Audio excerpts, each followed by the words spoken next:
Stress इसलिए बढ़ गया है, Stress. इंसान में इच्छाएं बढ़ गई जी। इच्छा इतनी बढ़ गई, इतना बढ़ गई कि झूठ करके भी वो अपनी मान शान बढ़ाने लगे। हाँ। तो झूठ पाप कर्म करके आसुरी लक्ष्मी घर में लाने लगे। जी। तो आसुरी लक्ष्मी कमाई है तो मन में तो अंदर से रहा है मैं झूठ कर रहा हूँ, झूठ कर रहा हूँ। तो क्या बाबूजी ऐसा भी होता है आसुरी लक्ष्मी जो है वो इंसान को शांति प्रदान नहीं कर सकती?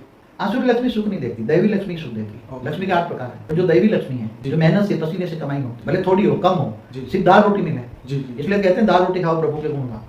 जी। जो महल माड़िया जो आसुरी लक्ष्मी से बनाए हैं, जी, जी। तो हमेशा कर्म बंधन से तो आत्मा आती है जी। ना, तो कभी ना कभी तो मन में शांति नहीं आने देगी जी। ना। हर पल मन दुख रहेगा, मैंने ये गलत किया, मन तो कहता है तो ना, इसलिए पैसे वाले भी दुखी रहते हैं हमेशा। हर पल उसको डर रहता है, इनकम टैक्स वालों का, सीबीआई वालों का। और आसुरी लक्ष्मी फिर उसको मन का चैन गायब कर देती है। इसकी वजह से शांति से दाल रोटी खाने वाला, एक छोटे से झोंपड़े में रहने वाला, जी। आराम से भगवान को भजता जी। है, सुबह शाम मंदिर में जाता है, भगवान को भजता है, कम से कम जी। वो ज्यादा वो फिर सुखी है इन पैसे वालों से। जी। ये जो तमोप्रधान जो आत्माएं बन के जो आसुरी लक्ष्मी घर में लाते हैं, तो ये नहीं जानते कर्म की थियरी की एक ना एक दिन मुझे मैं जो कर्म कर रहा हूँ उसकी सजा तो मिलेगी। जी, जी। इसलिए अब सबको या तो सजा खाएंगे या तो फिर परमात्मा की ओर जाएंगे जी। और सारी दुनिया से माफी मांगेंगे। एक समय आएगा, ये जो तमोप्रधान आत्मा है, जी। जो पाप कर्म कर रहे हैं, उनको पता नहीं है कि मैं क्या कर्म कर रहा हूँ। मन तो गवाही दे रहा है ये नहीं करने का, जी। मन तो कहता है ये ना करो, पाप की कमाई है, और वासना कहती है ये करो। मगर वासना कहती माया में फंसे है ना, तो ये मन 2 प्रकार का है।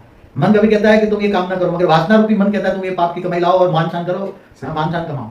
आजकल जो 2 नंबर वाले कमाई कर रहे हैं आसुरी लक्ष्मी, 10% धर्मशालाओं में दे दो, धर्मशाला। इसलिए तो धर्मशाला इतने बढ़ते जा रहे हैं, रोज नया मंदिर, रोज नया पावर। जो धर्मशाला आज बन रहे हैं वो सब आसुरी लक्ष्मी से बन रहे हैं, इसलिए धर्मशालाओं में भी शांति नहीं है।